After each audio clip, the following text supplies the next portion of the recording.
The town remembered the wedding for one reason. She stood a full head taller than the groom. He used a cane to reach the altar. And when the preacher asked if she took this man, the whole church held its breath, waiting, maybe hoping for her to come to her senses. She didn't. Wren Aldridge married Emmett on a Thursday in the spring of 1874. She married a man who couldn't lift a feed sack without resting. A man who walked with a limp and spoke so quietly you had to lean in to catch it. A man the whole county of Granger, Nebraska had already written off before he'd driven his first stake into the ground. They were wrong about him. But it would take a full summer of drought, a rich man's lawyers a night of deliberate destruction, and one small spring that refused to run dry before anyone in that valley understood just how wrong they had been. This is not a story about a man who proved the doubters wrong. This is a story about the woman who saw what no one else could see, who fought the battle no one knew she was fighting, and who won it in a way that left the most powerful man in the county standing in a room full of neighbors with dried mud on his Goodtown boots and nothing left to say.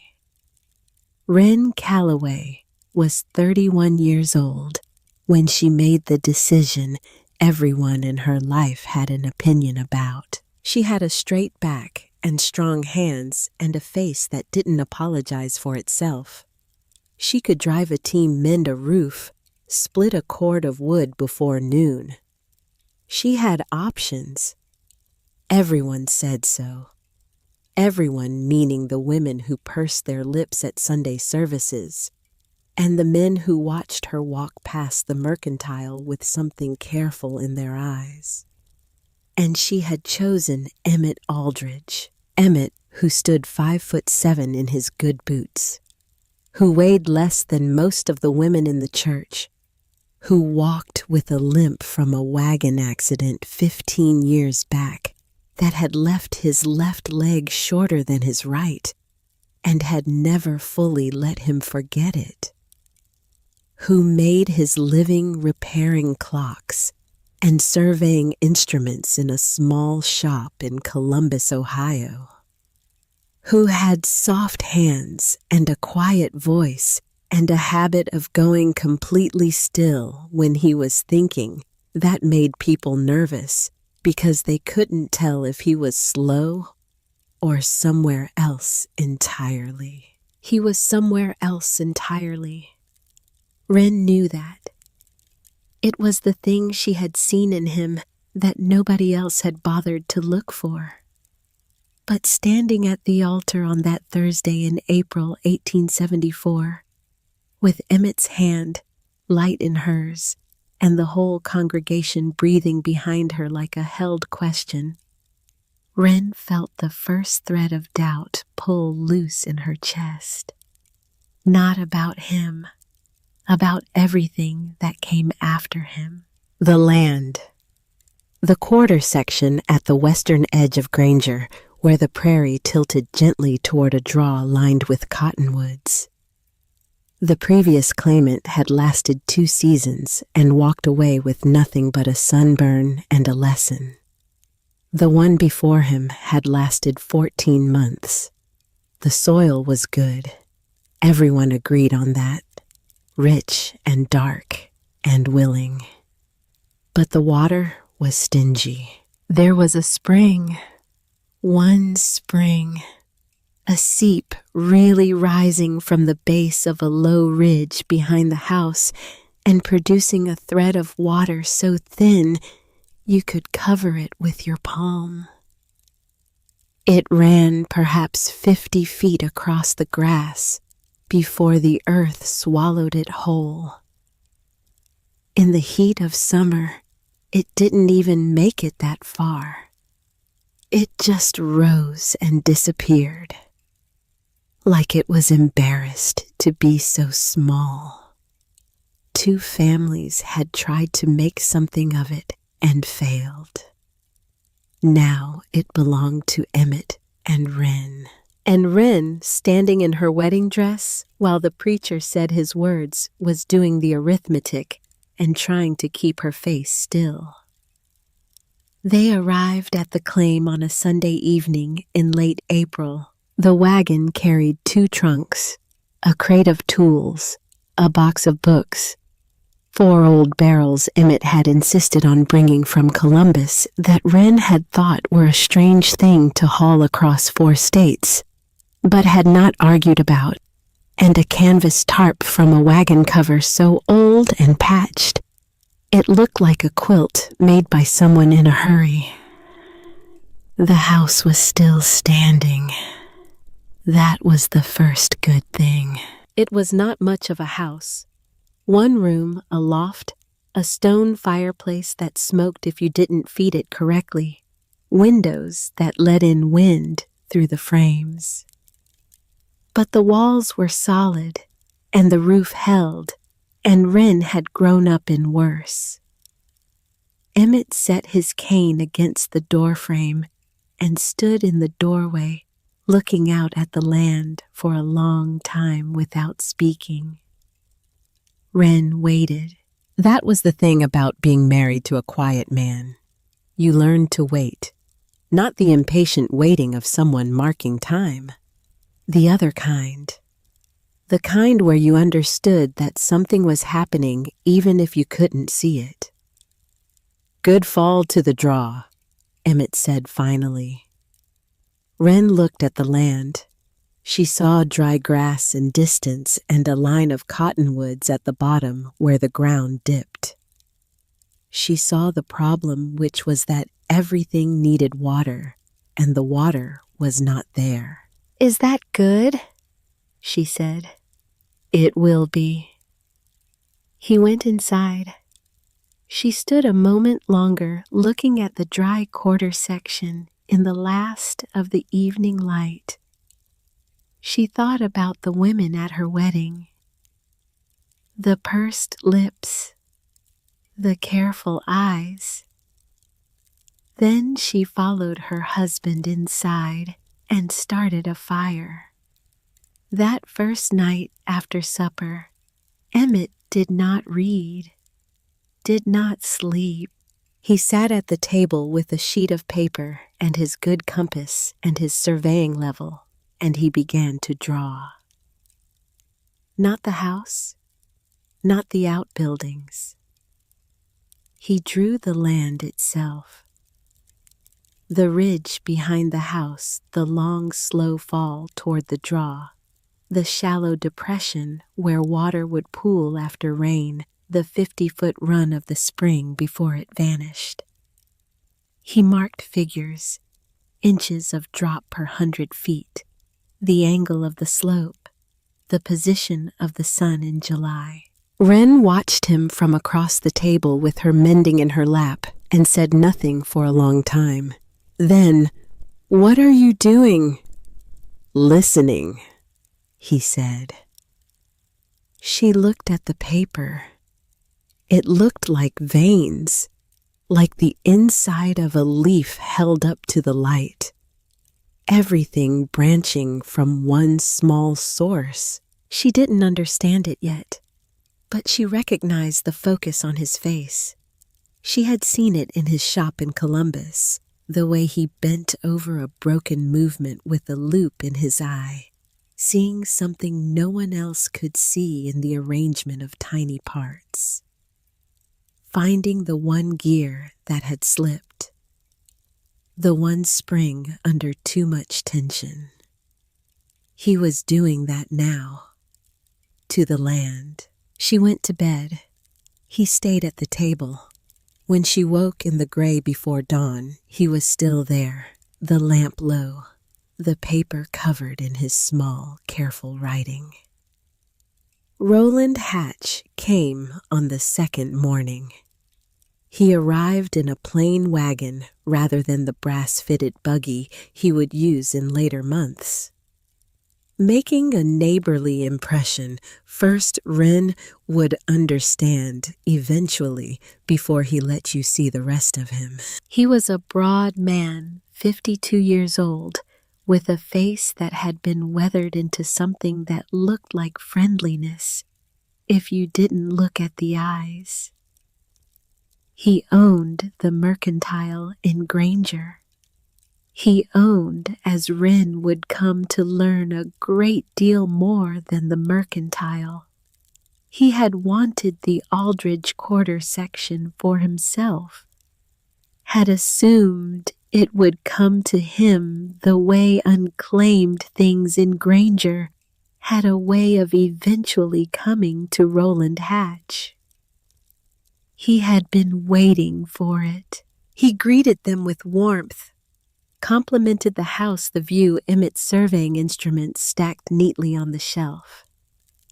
He talked about the county, the neighbors, the particular cruelties of Nebraska weather. He had the manner of a man sharing hard-earned wisdom. Then he got to the point.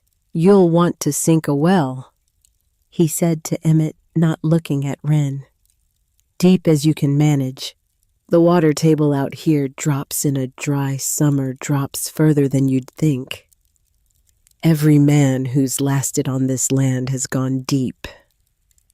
He let his eyes travel over Emmett's slight frame, the cane resting against the table, the thin wrists, the way Emmett stood with his weight on his right side. "Takes a strong back," Hatch said pleasantly. "Course you might find it useful to hire some help. I've got men who know this ground. I could extend credit on fair terms. Get you started right." He smiled. Emmett looked at him for a moment with that still expression that made people uncomfortable. "That's generous," Emmett said. "I'll think on it." Hatch nodded, left his offer in the room like furniture, shook Emmett's hand, tipped his hat to Wren, and drove back toward town. Wren waited until the sound of the wagon had faded. "He wanted the land," she said. "Yes. He thinks we'll fail. He's counting on it." Emmett went back to his paper. Wren stood at the window watching the dust from Hatch's wagon settle and felt something sharpen in her chest. Not quite anger. Something cooler than anger. The kind of feeling you get when someone underestimates you so completely that they've handed you an advantage without knowing it. She filed it away. Kept it.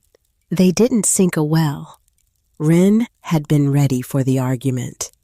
She had grown up on a farm in Ohio where everything was done the same way it had always been done, because that was how you survived, and deviation from proven methods was how you didn't. She had braced herself to push back on Emmett's paper and his drawings and his surveying level and his certainty. But that evening, he spread the drawing across the table and walked her through it, slowly, in the patient way he had of explaining things, never talking down, never assuming she would not follow. The spring gave 2 barrels a day, give or take depending on heat and season. Not enough to dig from, not enough to throw at the surface in the hope that something took. But 2 barrels a day, every single day, delivered precisely to the roots of the things that needed it, without wasting a drop to evaporation or runoff. That was enough. His finger traced the lines on the paper. The land fell 11 inches every 100 feet from the spring toward the draw. Water wanted to go downhill, so they wouldn't fight it. They would use it. They would build channels that walked the water downhill slowly at a speed and angle they controlled and deliver it directly to root level where the heat of the day couldn't reach it. He told her what he wanted to build. Split log flumes hollowed with an adze, clay from the creek bank for the joints. The 4 old barrels set at descending heights along the slope to collect and settle and distribute the flow. The wagon canvas stretched between stakes to carry water across the one low spot that the slope wanted to skip over. "We can't afford pipe," Wren said. "We can't afford anything." "We don't need pipe. We need cottonwood, which is in the draw. We need clay, which is in the bank. We need the barrels we already have, and we need the canvas, which we already have. And we need someone who can split logs and haul clay and drive stakes." He looked at her. "Yes," he said. "We need that too." She looked at the drawing for a long time.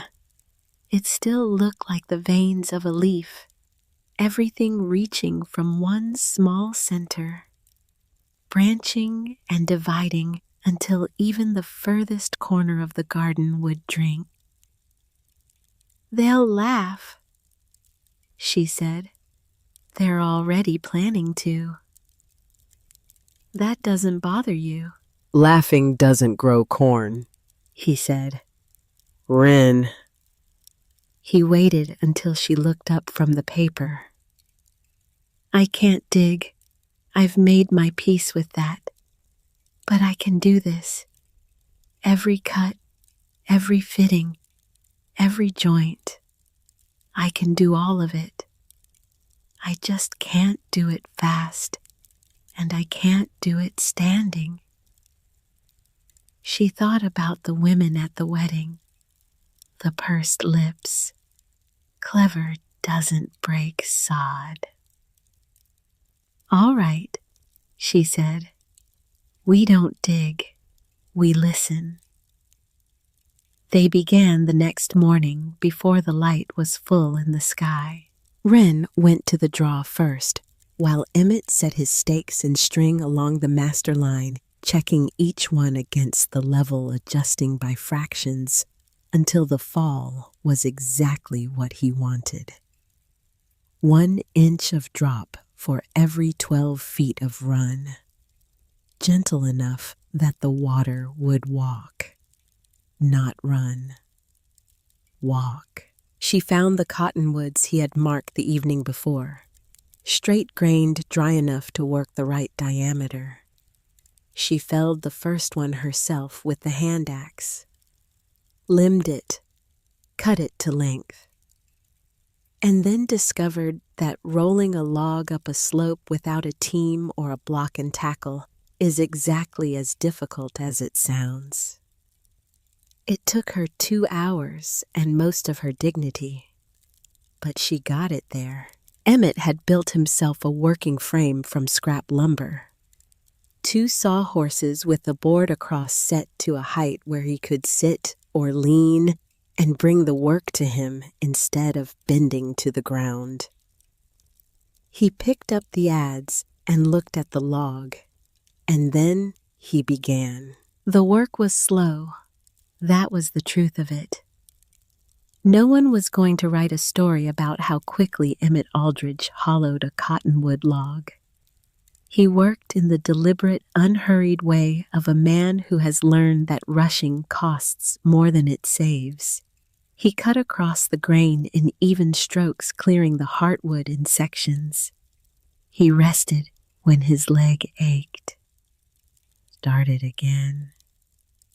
The adze found a rhythm eventually, a sound like a slow clock.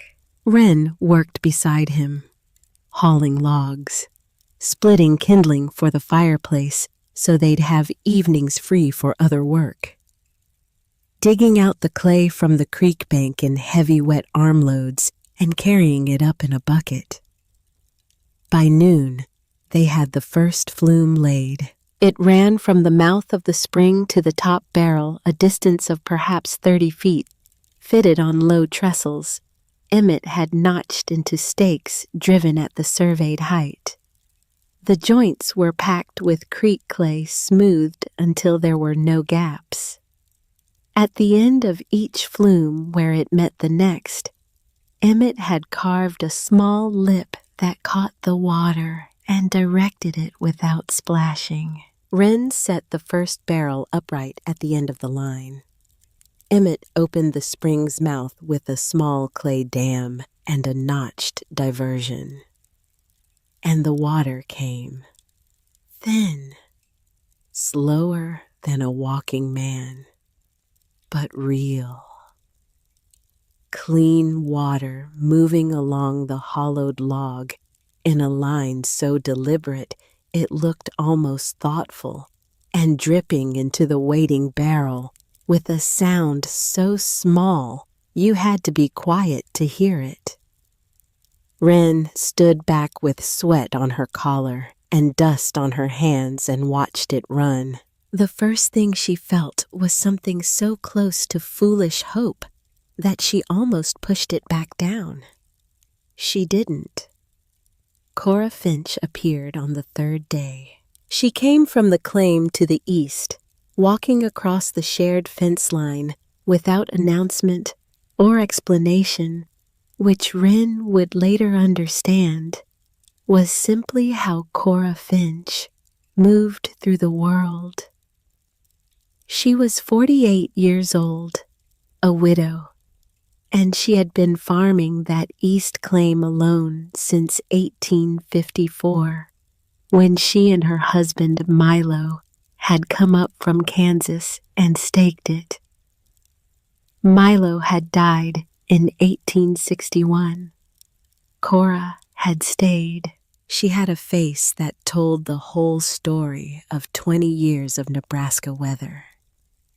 She walked with a stick not from injury, but from preference. She was not a woman who wasted words or sentiment. She came and stood at the edge of the work and watched. She watched for a full hour without saying anything. Emmett kept working. Wren kept working. Cora observed. Then Milo tried this out in the dry country near Dodge before we came north. People called him a fool. She looked at the flume, the barrel, the thin line of water making its way down the carved channel. He called it courting water, she said. Not pushing, not pulling, courting. You bring something to court a person. You make yourself worth coming toward. She studied Emmett for a moment. You've got the fall right, she said. Most men make it too steep and the water runs past the roots. You've got it slow enough to soak. Then she walked back to her own claim. Wren looked at Emmett. He was smiling, not broadly, just at the corners. June came dry and stayed that way. It had been thin all spring, the rain arriving in small, grudging amounts that wetted the surface and left the ground beneath it unchanged. Now it stopped entirely. The sky over Granger, Nebraska, went a flat, pale color that was not quite blue, not quite white, not quite anything. Just absence. Across the county, the corn began to curl. It started at the edges of the leaves, a rolling inward like a hand closing into a fist. A defense. The plant shutting itself down to save what little moisture remained in the stem. Wren had seen it before in Ohio, but never like this. never countywide. The men who had sunk deep wells found the water table had dropped below them. Not all the way, but enough. The trenches dug for runoff channels held cracked gray mud and nothing else. Roland Hatch appeared at the mercantile more often, more visible, more present at the counter where men gathered to talk, and where talking in a dry summer has a way of turning into borrowing. Wren went for flour on the last Friday of June and heard 3 families mentioned by name. Behind on their notes, Hatch extending terms, generous terms, the kind that tighten slowly.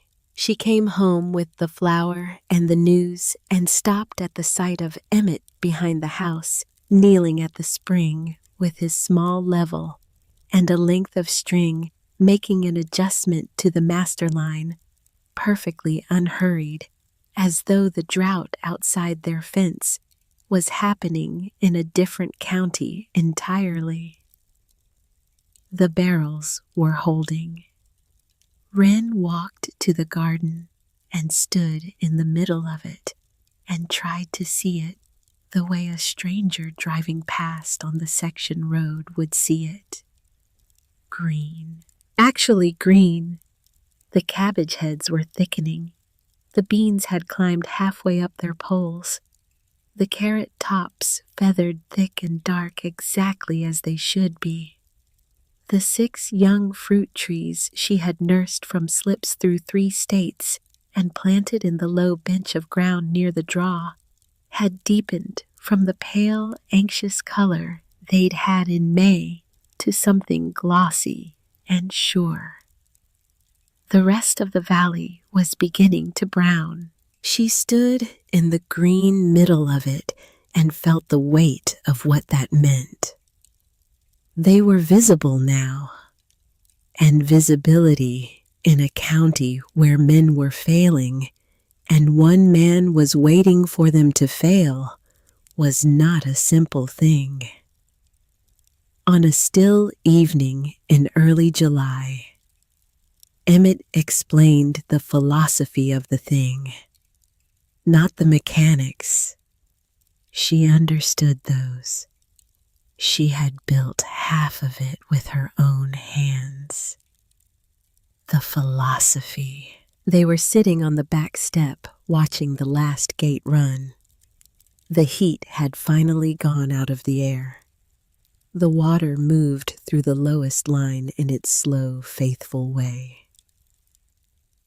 The sun can't take what it can't reach, he said. Everything we're losing in this county right now is surface loss.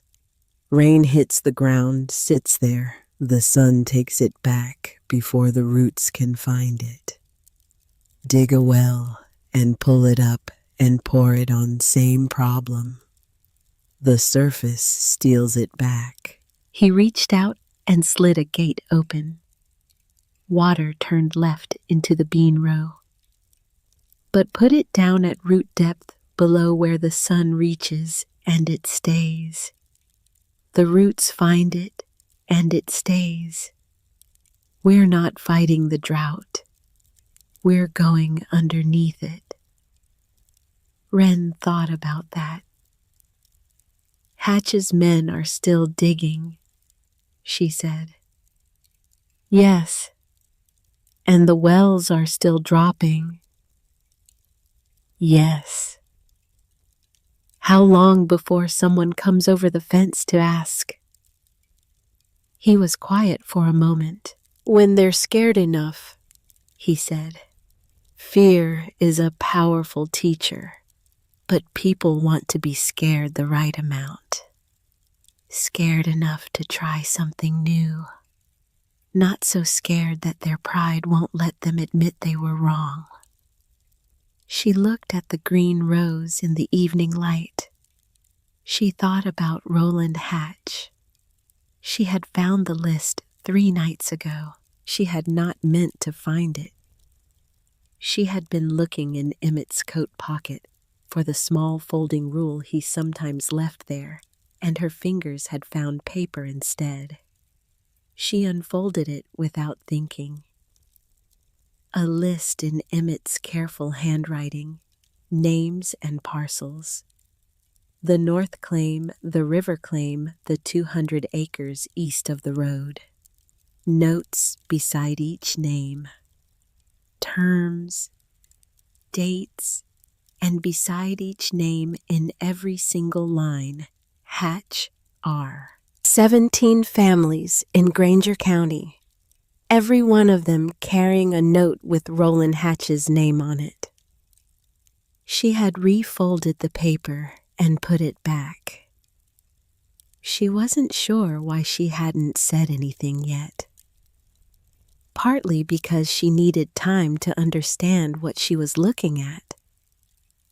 Partly because she understood it immediately and needed time to decide what to do with that understanding. Hatch didn't need them to fail. He needed them to need him. It was a different thing, subtler. A man who needs you to fail will push you. A man who needs you to need him will wait. He'll let the drought do the work. He'll be generous with credit at the exact moment when the terms don't matter to a desperate man. He'll extend and extend until the extension is the trap. 17 families. And Emmett, with his split log flumes and his barrel system and his little book of daily figures, was building something that a desperate county might learn to copy. If it worked. If enough people saw that it worked. If Granger County learned to need less water, it learned to need less from Hatch. This wasn't a dispute about a spring. It was a dispute about dependency. She kept her face still, kept her voice even. She put the list in her own pocket and filed it with the other thing she'd been carrying since April. The coolness in her chest that wasn't quite anger. She was going to need it. Denton Briggs stopped his mule at the fence on the 14th of July. Wren saw him from the garden, standing in the road, staring over the top rail at the cabbage rows. His own corn was brown and rattling. His face had the particular expression of a man who has been certain about something his whole life and has just been handed evidence that he might want to reconsider. He didn't like the evidence. Emmett called over pleasantly that it was the spring, the little seep behind the house, that it watered all of it every day and they just didn't waste any. Briggs looked at the flumes, the barrels, the sagging canvas lines that carried water across the low spot near the fruit trees. He looked at the system the way a man looks at something he doesn't have a category for. Then his face arranged itself into the comfort of dismissal. "Looks like a child's whirligig," he said.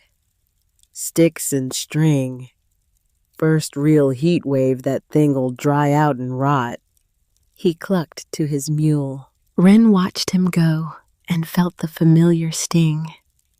The same one from the wedding. The same one from Hatch's first visit.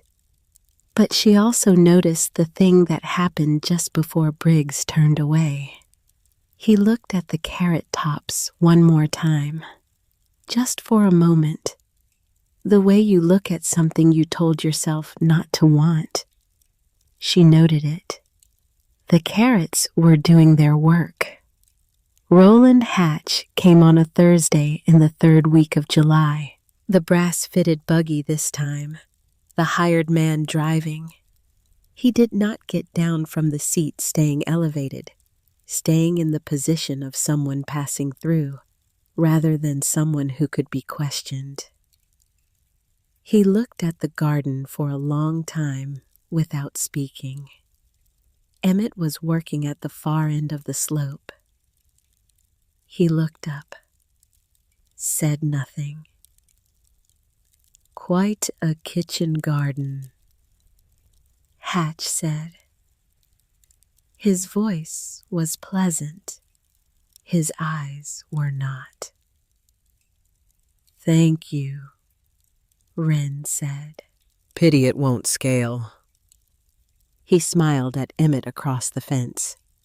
"A garden's one thing. A man can't feed a county off sticks and barrels." Emmett straightened slowly, weight on his right side.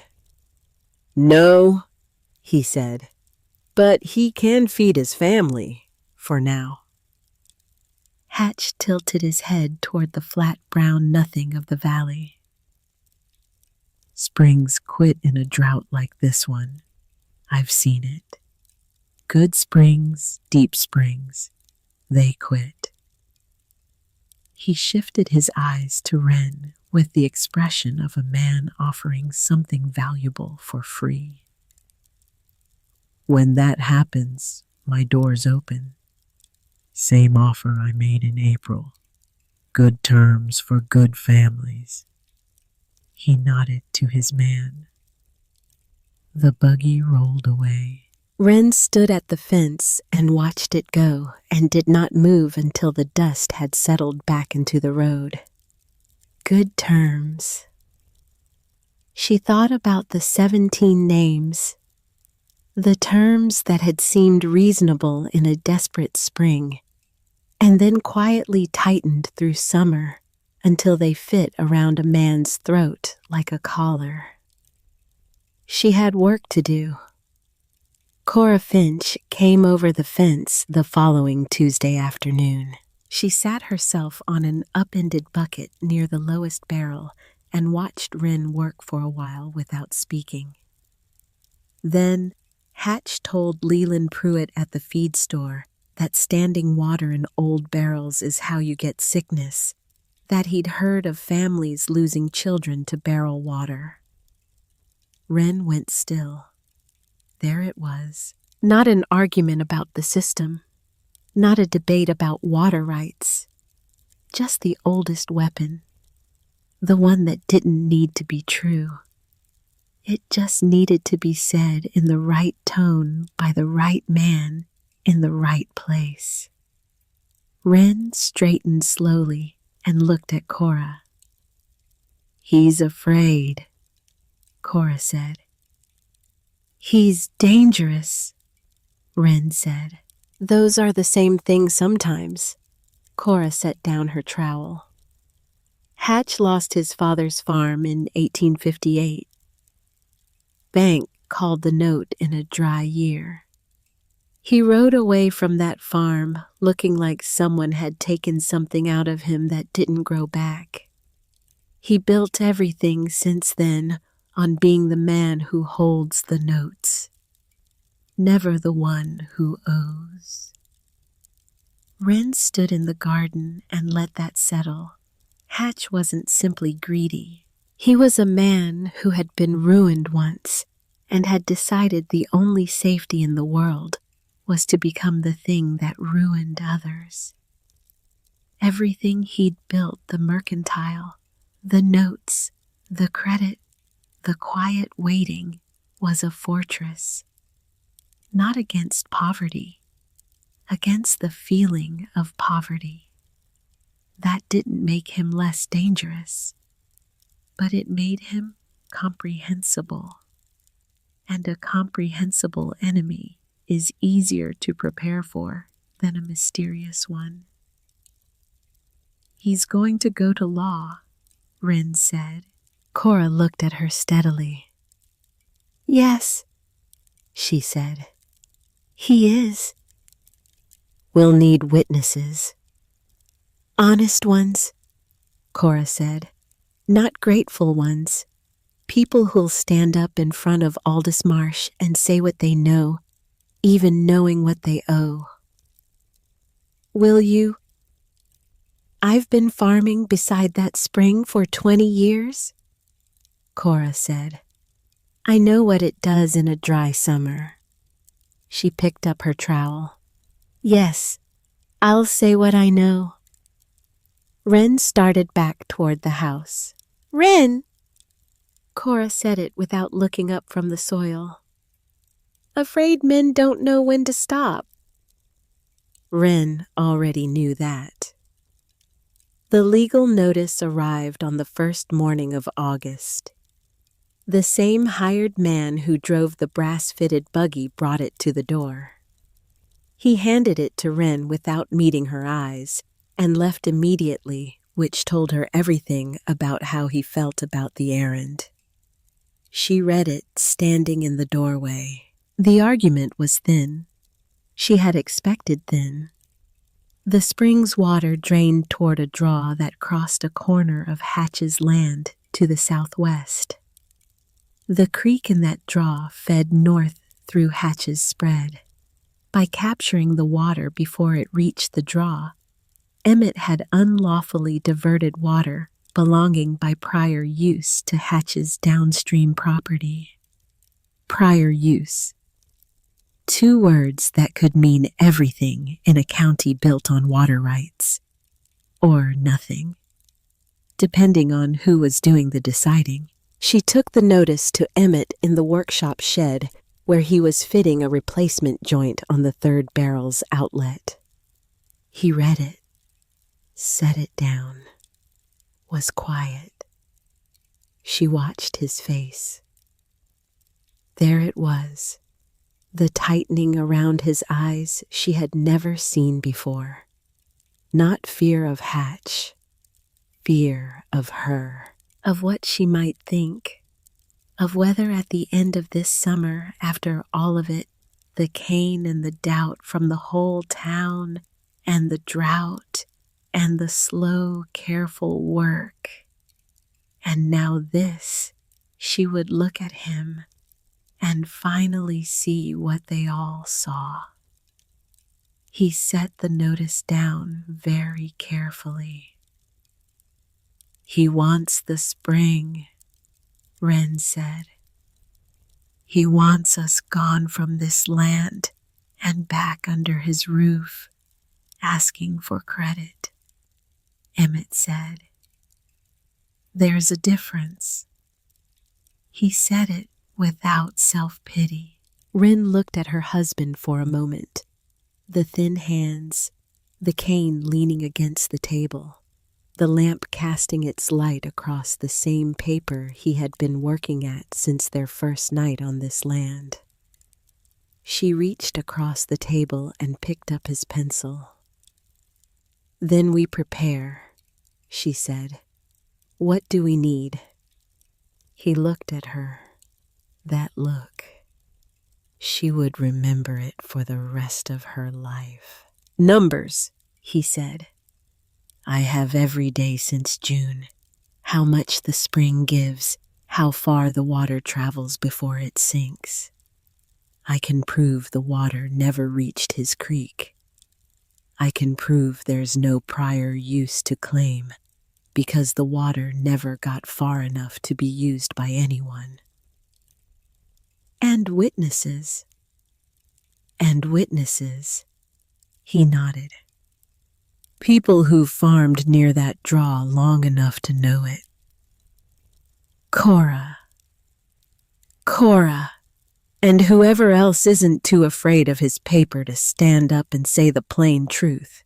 Wren folded her hands on the table. I'll go see Cora in the morning, she said. Then I'm going to go see some of the others. She paused. Alone. Emmett looked at her. Some of these families will talk to me in ways they won't talk with you standing next to me. And there are things I need to say that are better said without you hearing me say them. He considered her.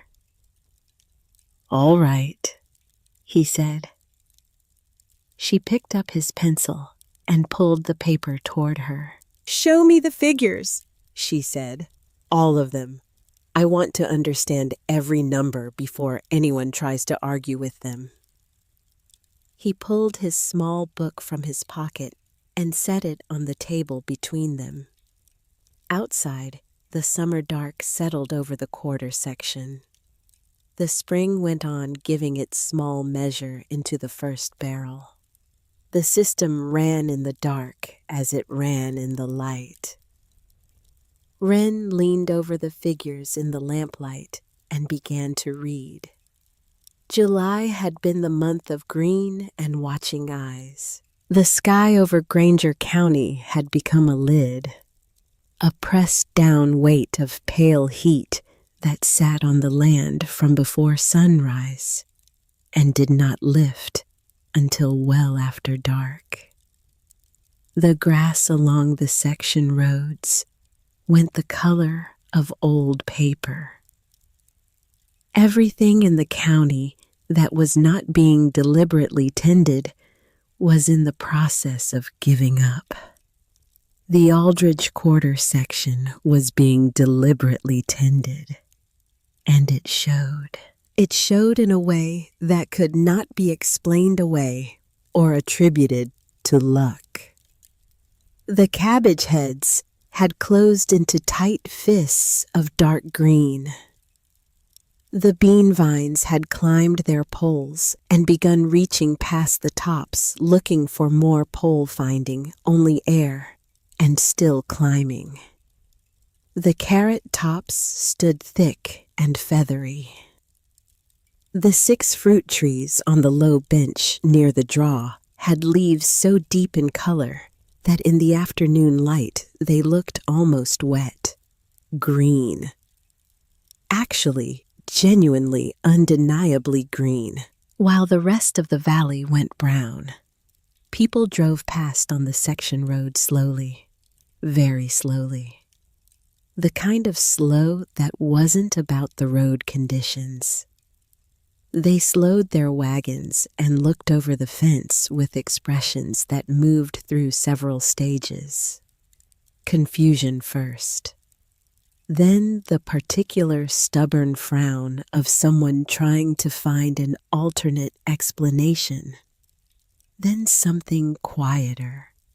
Something that sat between wonder and wounded pride and would not resolve itself into either. Wren saw them from the garden. She kept working. She had learned over the weeks of July to keep her face still when she felt the eyes from the road. It wasn't difficult. She had grown up with eyes on her. Too tall for a girl.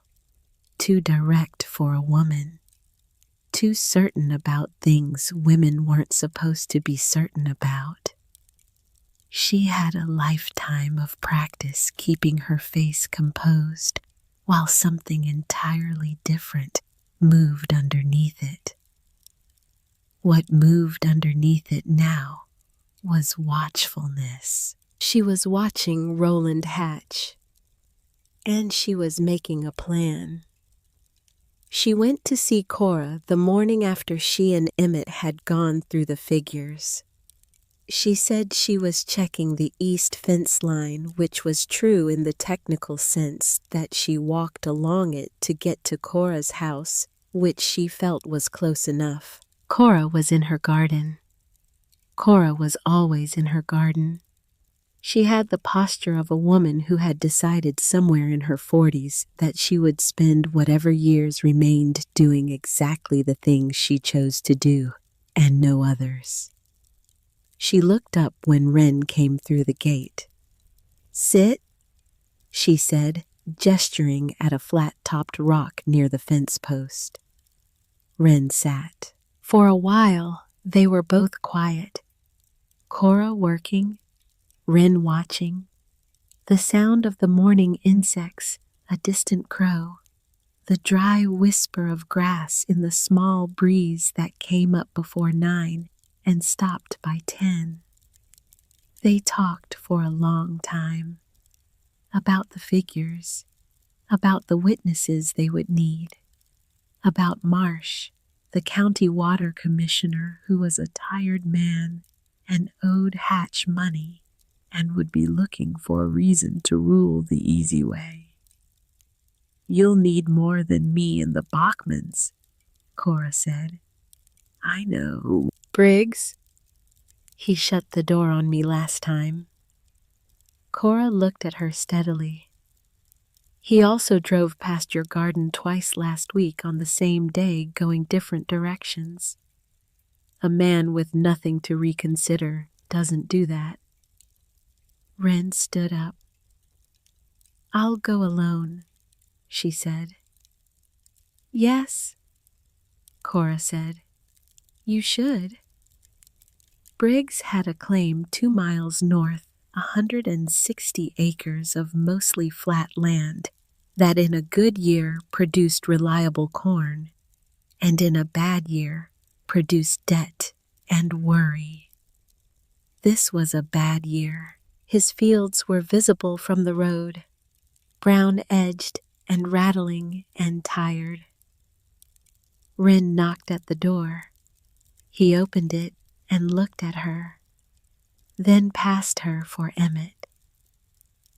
"He didn't come," she said. Briggs said nothing. "May I come in?" He stepped back, let her in. They stood in his front room, which had the particular feel of a space where a man lived alone and had stopped noticing how it looked because there was no one to notice for. She pulled the list from her pocket and set it on his table. He looked at it. His jaw tightened. "Where did you get that?" "It doesn't matter." "It matters to me." Denton, she used his name plainly. "You're on that list. So are 16 other families.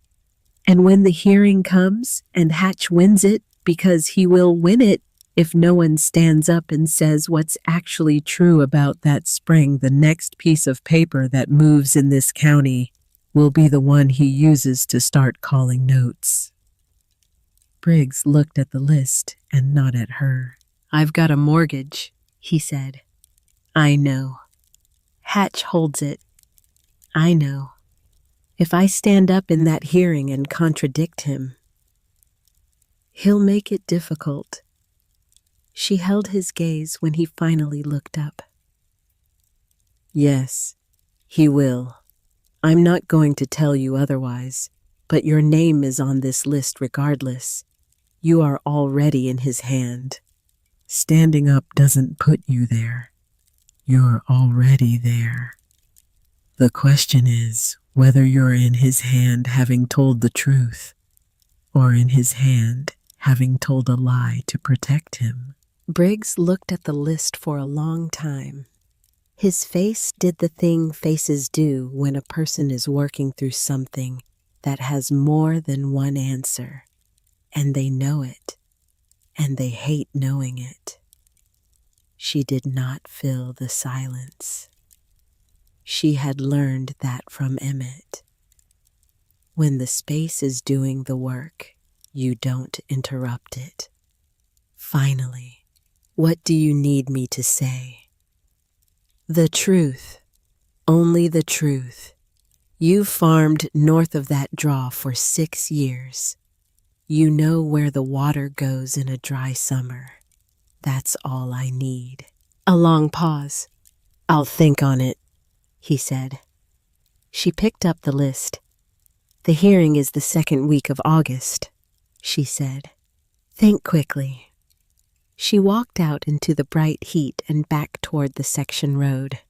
She didn't know if he would come. She genuinely didn't know. And she had learned over this summer to hold uncertainty without collapsing under it. Emmett had taught her that. Not in words, in the way he worked, in the way he adjusted the level and tried again, and adjusted and tried again, without frustration, without the belief that getting it right the first time was what mattered. What mattered was getting it right. Eventually, she went home and told Emmett she had 3 witnesses. Cora, the Bachman family from the South, claim who had farmed beside the draw since 1866 and had agreed immediately with the quiet fury that suggested they had been looking for a reason to push back on Hatch for years. And possibly Briggs. Possibly. Emmett nodded, started writing figures. They ate supper, went over the numbers again. Wren mended the canvas section on the 3rd water carrier, where the wax had cracked from the heat. Emmett recorded the day's spring output. 2 barrels, 3 cups. Consistent. They went to sleep.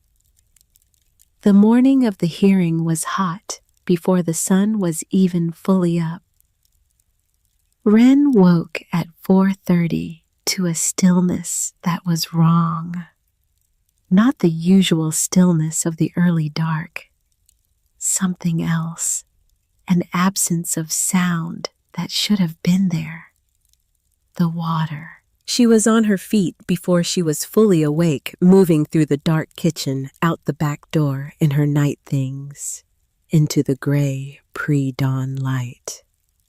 And she stopped. The master flume had been destroyed. Not weathered. Not failed from age or heat or the ordinary entropy of wood and clay and canvas working against themselves over a long summer. Destroyed. 3 of the split log flumes had been knocked from their trestles and split lengthwise, the wood broken with force, the cracks so clean it could only have been deliberate. The clay joints were smashed, crushed by something heavy, brought down with intent. The top barrel was tipped on its side, emptied, the staves sprung from the force of the fall. The canvas lines hung slack and cut. Not frayed, cut. Clean cuts made with a blade. The whole patient system. The work of a summer. The dozens of quiet early mornings and long evenings and aching muscles and careful measurements. She stood in the wreckage while the sky went from black to gray to the first pale nothing of dawn, and felt for the first time since April something close to defeat. Because you couldn't look at those cut canvas lines and those smashed clay joints and not understand that someone had looked at everything they had built together and decided the proper response was destruction. That someone had walked through the dark and put their hands on the thing that mattered most and broken it deliberately. Not because they had a legal claim to it, because they were afraid of it. The spring was still running. Of course it was. That small seep rising from the base of the ridge the way it had risen every morning of every season for longer than anyone in Granger County could remember was entirely undamaged. Because you cannot destroy a spring. You can only destroy what a person builds to use it. Emmett came out behind her. She heard the uneven step the cane in the soft ground. He came to stand beside her. She waited for what she had been dreading. The silence that meant defeat. The face that meant the last thing in him that still believed had finally let go. He was looking at the spring, not the wreckage, at the spring. His face in the early light had an expression she had never seen before, not despair, not the controlled devastation of a man holding himself together. Something stranger and quieter. Recognition, like a man who has been asking a question all summer and has just in the worst possible moment finally heard the answer. "He didn't break the spring," Emmett said. His voice was low, steady. "He broke the flumes," she said. "A summer of work." Yes. He looked at the tipped barrel, at the cut canvas, at the cracked wood in the mud. He came onto our land in the dark and destroyed everything we built to use the water. The night before the hearing, where he claims the water is rightfully his. He turned to look at her. "Wren, why would a man destroy the system using water he claims belongs to him?" She stood very still. "Destroying the flumes doesn't send the water to his creek," Emmett said. "It just spills it in our mud. It doesn't help his case. It doesn't help his cattle. It doesn't help anything." He paused. "The only person helped by breaking those flumes tonight is a man who wanted us walking into that hearing broken and without proof that any of it ever worked." She understood. Not a man with a real claim, a man afraid of losing. "He made a mistake," Emmett said quietly. "Yes." She was already seeing it, already building it the way he built a flume, finding the fall, finding the slope, finding where the logic led. He proved it. He proved he was here. He proved he was afraid enough to come in the night and put his hands on our property. Emmett straightened against his cane. "And I'm going to write down everything he left behind." He went inside and came back with his small book. And then he did what Wren had watched him do all summer with water levels and spring output and barrel capacities. He measured. He recorded. He wrote down the position of every broken flume, every cut canvas edge, every smashed clay joint, and the boot prints. Wren crouched beside them with him in the thin morning light. Deep prints. The soil near the spring mouth was still damp from the night's cool and had taken the impression cleanly. The heel was high. The sole was smooth. Town boots. Not the worn flat brogans of a working farmer, but the kind of boot a man wears when he is the kind of man who does not do the work himself. Deep heel. Heavy man. Emmett sketched them carefully, measured the length, noted the depth. "These aren't a hired man's boots," Wren said. "No." She looked toward Granger, thought about the brass-fitted buggy, the good coat, the smile that never reached the eyes, the man who would not get down from the seat until now. Emmett finished his notes and closed the book. "Go get Cora," he said. Wren was already moving. Cora came across the fence line in the time it took to tell her what had happened.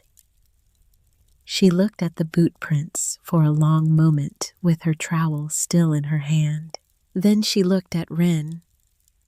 "I'll take the sketch to Marsh before the hearing," she said, directly to him, before Hatch's lawyer can set the terms of the mourning. Something shifted in Wren's chest.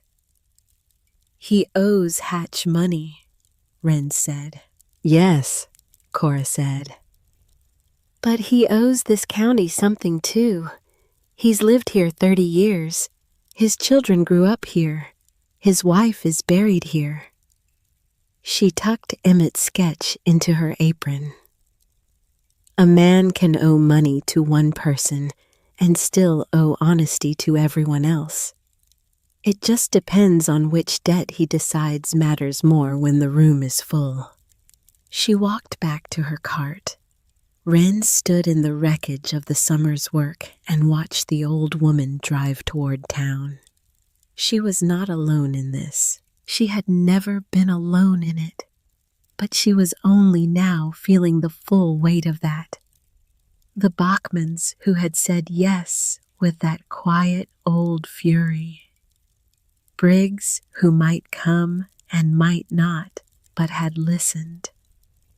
Cora who had farmed beside this spring for 20 years and feared no one, and had tucked a folded piece of paper into her apron and driven toward a compromised man with the certainty of someone who has decided what kind of person she is and does not intend to revisit it. Emmett came to stand beside her. "We should get ready," he said. She looked at the broken flumes, the cut canvas, the tipped barrel with the mud drying on its staves. She had built those canvas sections herself. Every stitch, every coat of wax. She picked up one end of the cut canvas and looked at the edge. Clean cut, sharp blade, done quickly. She set it back down. "Leave it," Emmett said quietly. "Leave all of it exactly as it is." She looked at him. "The ruin," he said, "is the most useful thing we own right now." She understood. She let it go. They went inside. Wren washed her hands, changed into the dress she wore to town, pinned her hair. She moved through these ordinary preparations with a steadiness that surprised her, because underneath the steadiness was something that was not calm and not fear and not quite anger either. It was clarity, the kind that comes when everything uncertain has finally resolved itself into something simple. They had built something real. Someone had tried to destroy it in the dark, and the spring was still running. The road into Granger was already busy at 7:30 in the morning, which was not normal, not for a Tuesday, not for a county in the grip of a drought that had turned most of August into an exercise in endurance. People had things to do, fields to watch, livestock to water from barrels that were themselves getting low. They did not, as a rule, drive toward town on a Tuesday morning unless they needed something specific. But the word had gone out. Wren didn't know exactly how. She suspected Cora. Cora had a way of moving through a county without appearing to move through it. She stopped at this fence, and that gate exchanged a few words, moved on, and somehow those few words had a way of becoming common knowledge by morning. 20 years of careful neighboring had built a network of trust that no amount of money could replicate. The word was simple. Something happened last night at the Aldridge place. Come and see what happens next. So they came. Not all of them. not the families too deep in debt to risk the appearance of opposition, but enough. Enough to fill the Granger Town Hall, which was a single room above the grain broker's office that smelled permanently of corn dust and old wood, with benches in rows and a table at the front where Commissioner Aldous Marsh would sit. Wren and Emmett arrived at 10 minutes before 8. The room was already half full. It had the particular quality of a space containing people who are pretending to be casual, talking to neighbors in low voices, examining the ceiling, doing the elaborate pantomime of not watching the door, while absolutely watching the door. They looked when Emmett and Wren came in. Not all at once, in that staggered way. One person noticing, and the noticing spreading sideways through the room. Emmett walked to a seat near the center. Not the back where you put yourself when you want to be invisible. Not the front where you put yourself when you want to perform confidence. The center. Where you sit when you have nothing to hide and nothing to prove, and you simply intend to be present. Wren sat beside him. She put her hands in her lap and was still. The room filled. Roland Hatch arrived at 5 minutes past 8. He came in through the main door with his lawyer beside him. The lawyer was a man named Colworth from the county seat, compact and efficient, carrying a leather satchel with the expression of someone who had done this many times and found it neither interesting nor distasteful. Just work. Hatch was in his good coat, the dark wool one he wore to church and to county meetings. His boots were polished, or had been polished, because the thing about dried mud is that it doesn't entirely leave a boot even after polish. It leaves a ghost. A fine, pale residue in the seams, in the welt, in the crease where the upper meets the sole. You could see it if you were looking. Wren was looking. She looked once, noted it, looked away. Hatch found his seat at the front. He surveyed the room with the air of a man who had already calculated the outcome and was attending as a formality. His eyes moved across the benches, paused briefly on Emmett, moved on. Didn't land on Wren at all. That, she thought, was his first mistake of the morning. Commissioner Aldous Marsh came in at 8 o'clock exactly. He was a gray man. Not old exactly, but made of gray things, gray hair, gray complexion, gray suit, worn to the particular softness that comes from long use. He had been water commissioner for Granger County for 11 years. He had a reputation for thoroughness and for going home early when he could manage it. He owed Roland Hatch $400. Not a secret, not publicly discussed, but in a county this size these things were known. The loan had been made 3 years ago when Marsh's barn had burned. Hatch had offered the money quietly and without apparent condition in the way generous men do when they want you to feel the generosity and forget the implications.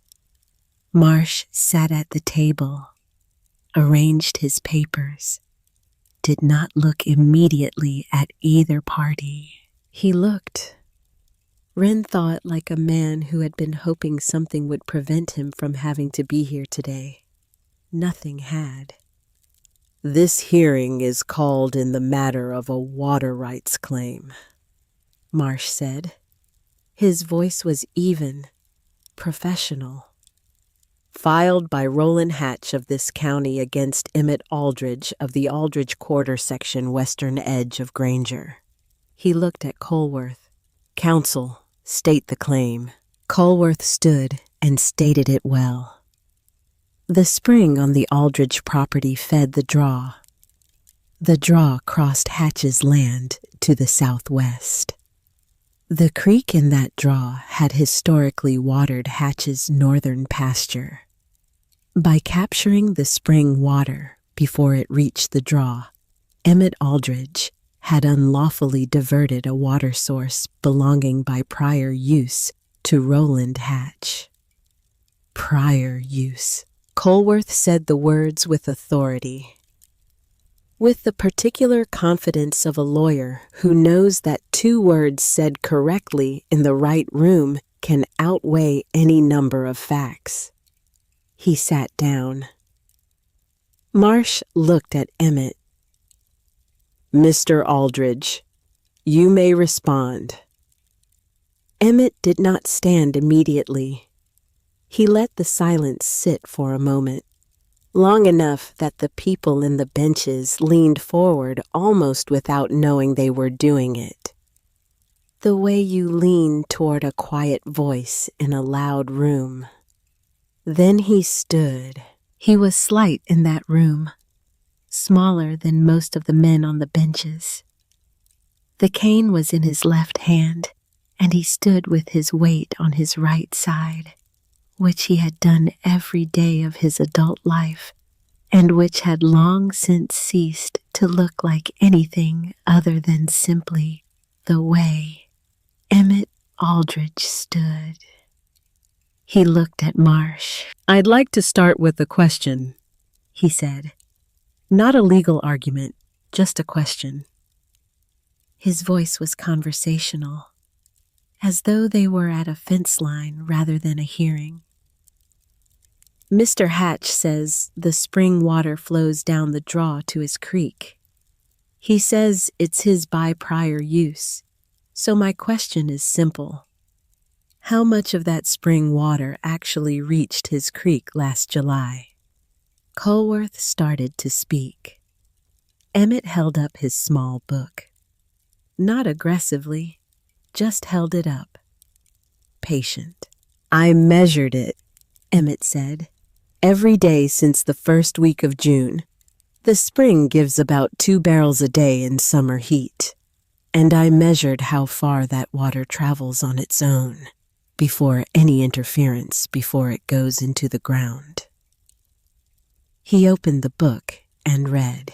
He read plainly. Figures and dates in his clockmaker's handwriting. Spring output each day. Distance traveled before absorption. Rate of evaporation in July temperatures. The progressive drop in surface travel as the summer deepened. In the month of July, he said, the spring water sank into the ground within 50 feet of the source. On the hottest days, less than 40 feet. It did not reach the draw. It has never reached the draw in summer. It cannot reach the draw in summer because the ground between the spring mouth and the draw is porous clay and dry grass, and the sun in July takes back everything the ground does not swallow first. He closed the book. Mr. Hatch's cattle have not drunk from water fed by this spring, Emmett said. His northern pasture has not been watered by this spring. His claim of prior use rests on water that never got far enough to be used by anyone. Before I built my system, that water was lost. Every drop of it, every day, lost to the air. He looked at Marsh. I am not taking terror from Roland Hatch, he said. I am using water that was going to nothing. Marsh was writing.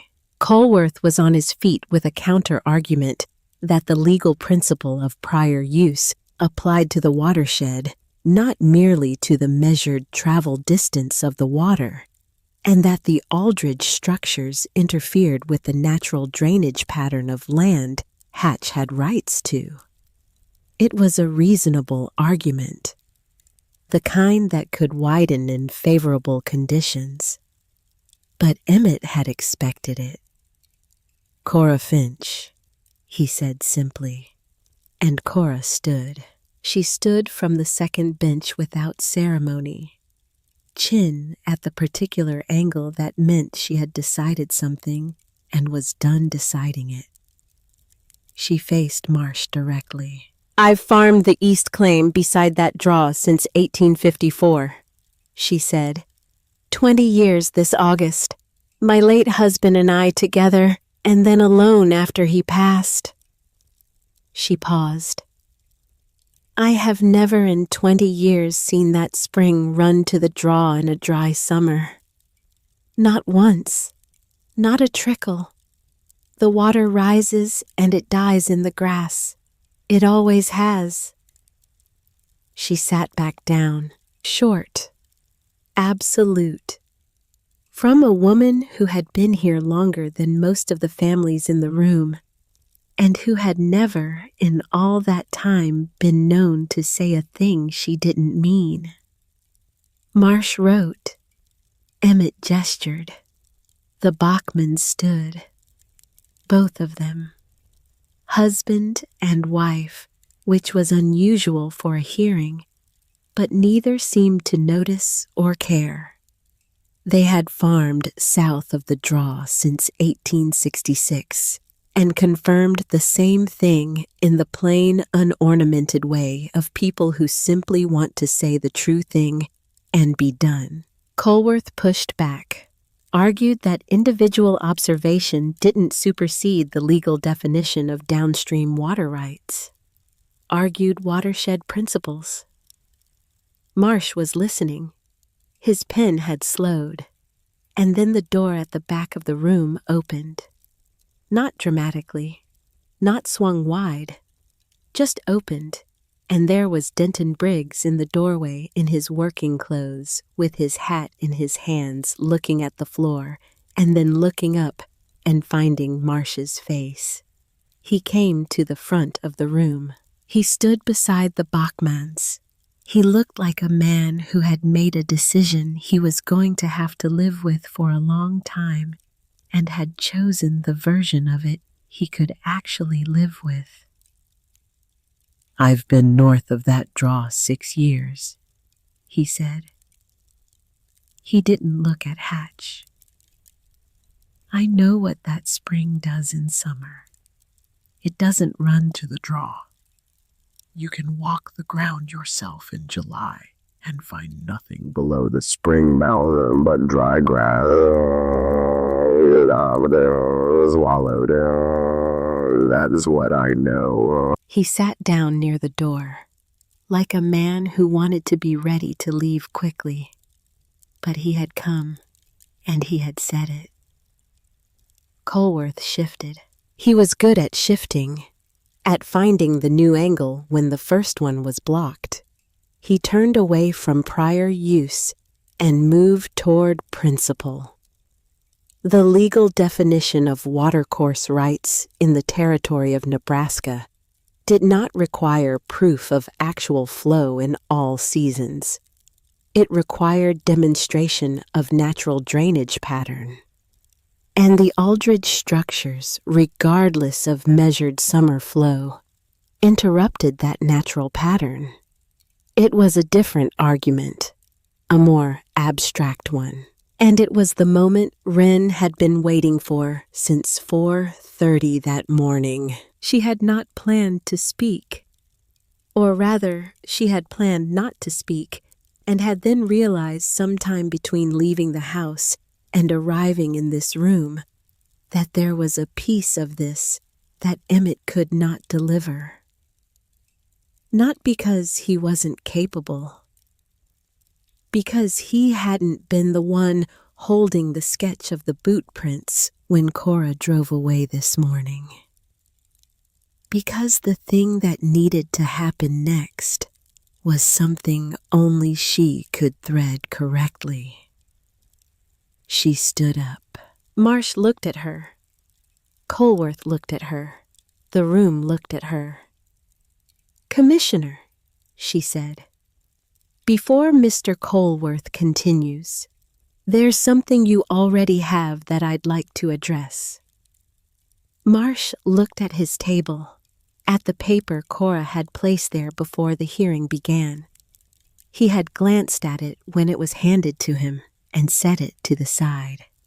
He picked it up now. Wren kept her voice even, the way she kept her face even at the fence while eyes came from the road. Steady.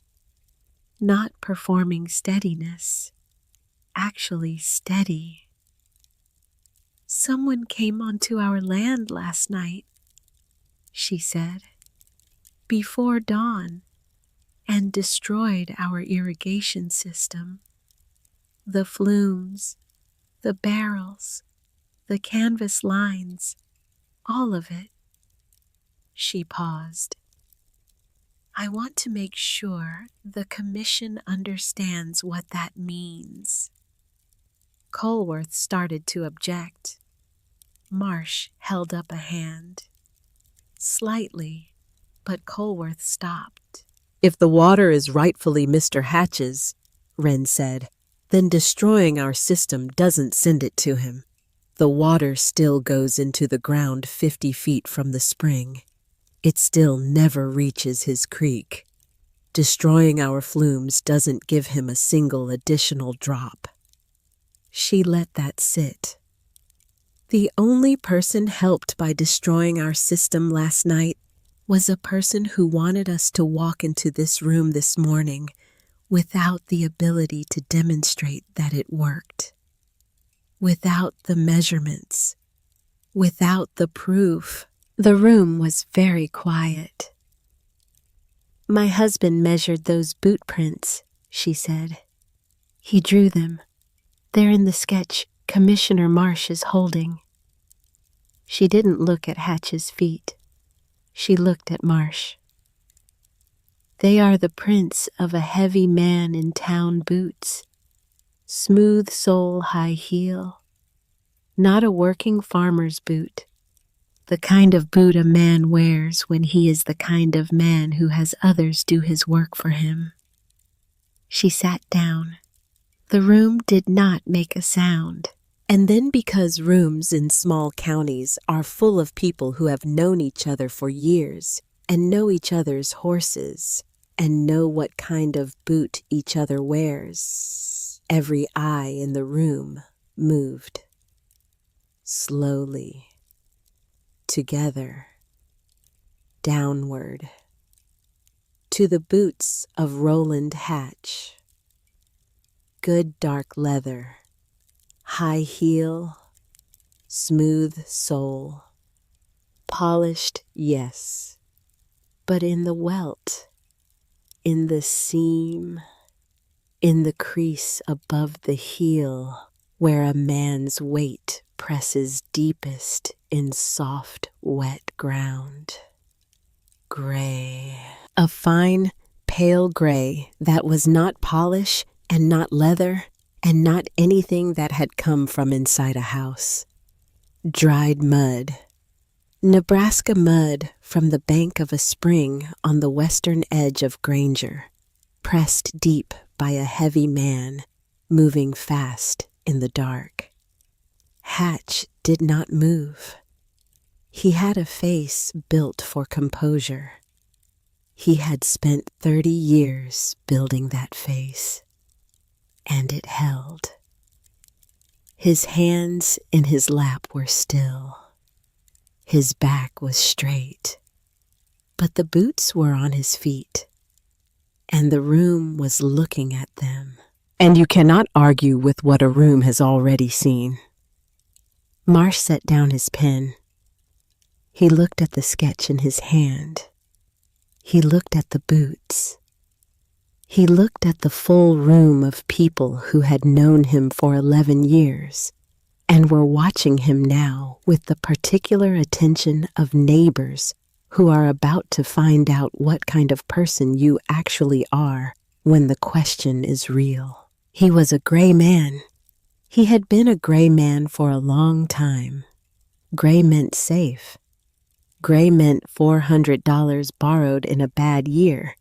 Didn't have to mean anything except a loan between men who understood each other.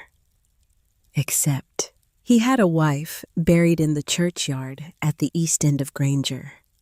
2 children grown and moved to Kansas City who wrote letters at Christmas. He had lived in this county for 30 years and watched it through droughts and blizzards and grasshoppers and a cattle fever in 1869 that had taken half the herds in the area. He had watched families come and go. He had watched the land take some of them and give others back. He had never in 30 years watched a man build something that worked out of a seep spring and split cottonwood logs and old barrels while everyone around him either laughed or tried to stop him. He had never watched a woman stand up in a county hearing and thread an argument so cleanly that the lawyer across the table had nothing left to catch. He set the sketch down flat on the table. He looked at Hatch. "I'm dismissing the claim," he said. Colworth straightened. "Commissioner, the claim is dismissed." Marsh's voice was not loud. It was the voice of a tired man who has decided something and does not intend to undecide it. "The evidence presented does not support prior use. The spring does not feed Mr. Hatch's downstream property in summer months, as confirmed by multiple witnesses with long tenure on adjacent lands." He paused. "Additionally, in light of the damage to the Aldridge property occurring the night before this hearing, and the physical evidence described and documented, I am referring the matter to the county sheriff for investigation." He set the paper down. "Court is adjourned."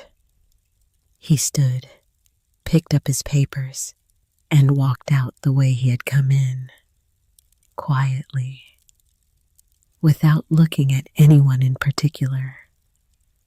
A man who had chosen on one Tuesday morning in August to be able to look at himself. That was all. That was everything. The room let out its breath. Not all at once. In stages. The way pressure releases from a system when you open the right valve.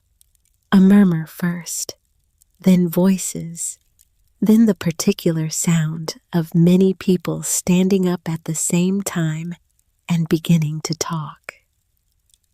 Hatch stood. He looked at Colworth, and something passed between them that had no words. Colworth closed his satchel. They walked toward the door. The room opened a path for them without anyone appearing to make a decision about it. People simply found themselves a step to the left or right as the 2 men passed. Hatch reached the door. He stopped. He turned once, looked back into the room, not at Emmett, not at Wren, at the room itself, at the 20-odd people who had turned up on a dry Tuesday morning and had watched and had not looked away and had not pretended not to see what they had seen. He looked at them for a moment. Then he left. The door closed behind him. Wren sat on the bench and did not move for a while. She was aware of Emmett beside her, of his hand which had found hers at some point during Marsh's ruling and had not let go. Of Cora, 3 rows back, talking to the Bachmans in a low, even voice, with the matter-of-fact manner of a woman wrapping up a piece of work that has been done correctly. Of Briggs near the door, already leaving hat back on, moving quickly, but taking something with him that he hadn't carried in. She was aware of the different quality of being looked at now versus every other time in her life. Not the wedding, not the mercantile, not the fence on the section road. This was a room full of people who had just watched someone they had written off do something they could not have predicted, and who were revising their understanding, not just of that person, but of themselves, of what they had assumed, of what they had been so certain about. Emmett squeezed her hand once. She squeezed back. They didn't need words for it. They had built too many things together to need words for the moment when the thing holds. The sheriff opened an investigation.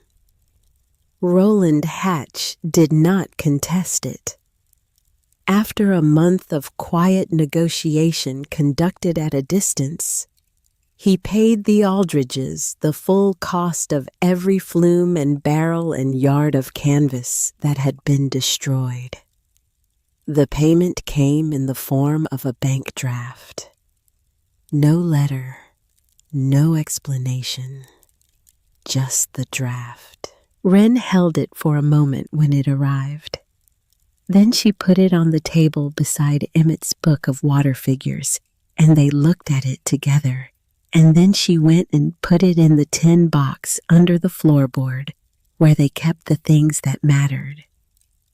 Hatch sold the large spread north of Granger in October. The sale was handled through a broker in Lincoln, and the price was lower than the land was worth.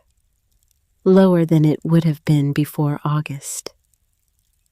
Lower than it would have been before a Tuesday morning, when a water commissioner in a gray suit had looked at a pair of muddy boots and decided what kind of man he was. He went east. Nobody knew exactly where. Nobody asked with any urgency. The land was divided among 12 families. Families who had been behind on notes that were now owed to no one. Families who had watched their corn curl and had then watched something happen at the western edge of the county that had made them think differently about what a dry summer could mean. Emmett rebuilt the system in September. He could have rebuilt it faster. The Bachmans came and helped. 3 families who had watched the hearing brought timber. A man named Waverly, who had farmed 2 miles east and had not come to the hearing and had not spoken to either Aldridge all summer, appeared one morning with a load of clear-grained cottonwood in his wagon. He set it down by the spring mouth and left without explanation. Wren looked at the timber for a long moment. Then she went inside and made an extra pie and left it on Waverly's doorstep that evening. No note, no explanation, just the pie. The new system was better than the old one. Not because Emmett had changed his design, the design had been right from the beginning, but because building it a second time with better wood and the knowledge of exactly how each joint needed to be fitted and where each fall needed to be set, produced something quieter and steadier that lost even less water than the first version had. Emmett added 2 new lines, one to the lower section of the kitchen garden where the onions had always been slightly dry, one carrying water across the back fence to Cora's tomatoes, which she had been nursing through a hand bucket all summer, and which responded to the delivered water with an enthusiasm that made Cora stand at her fence and say simply to no one in particular, "Well?" The fruit trees went into fall looking like trees that had already decided they were going to be fine. By the end of October, 3 families had come to the Aldrich place on separate occasions and asked Emmett to walk their land with them. He went each time, brought his level and his book, and walked each parcel the way he had walked his own, read the slope and the drainage, told each family what he found, where the water went, where the fall was, what they had that they hadn't known how to use. He did not charge for this. Wren did not argue with him about it. She understood what it was. Not charity, not even generosity exactly. It was the natural movement of a thing that had been proven. Water flows toward what is lower and ready to receive it. Knowledge does the same. You cannot build a system that works and then keep it only for yourself. The system itself objects. It wants to branch. Winter came hard and early that year. By December, the ground was frozen, and the spring ran in a thin, cold thread under a shell of ice that Emmett broke each morning with a small hammer, so the line kept flowing to the barrels, which he had lagged with straw against the frost. It was extra work in the dark, cold mornings, and neither of them pretended otherwise. But the water ran, even in December. Even when the whole county was ice and brown and waiting. The spring gave its small, steady measure, and the system carried it, and the root cellars and the store of canned goods from the summer's harvest waited in their rows for spring. On a Sunday in late January, Wren sat at the table and wrote a letter to her sister in Ohio. Her sister had written first in September after Wren had sent a brief account of the summer. The letter from Ohio had contained the expected questions and the expected admiration, and then, near the end, the question Wren had been waiting for. Was she happy? Was the life she had chosen, the man she had chosen, actually the life she had thought it would be? Wren sat with the blank paper for a long while. She thought about being asked that question in April 1874 on the wagon with Emmett headed toward a quarter section neither of them had seen. She would have said yes. She had believed yes, but that yes was built on faith alone, on instinct and the way a man held a loop to a clockwork and found the slipped gear. Now the yes was different. It was built from a summer's worth of proof. She wrote, "I am happy. Not in the way I expected to be happy, which I think means I am happy in a better way.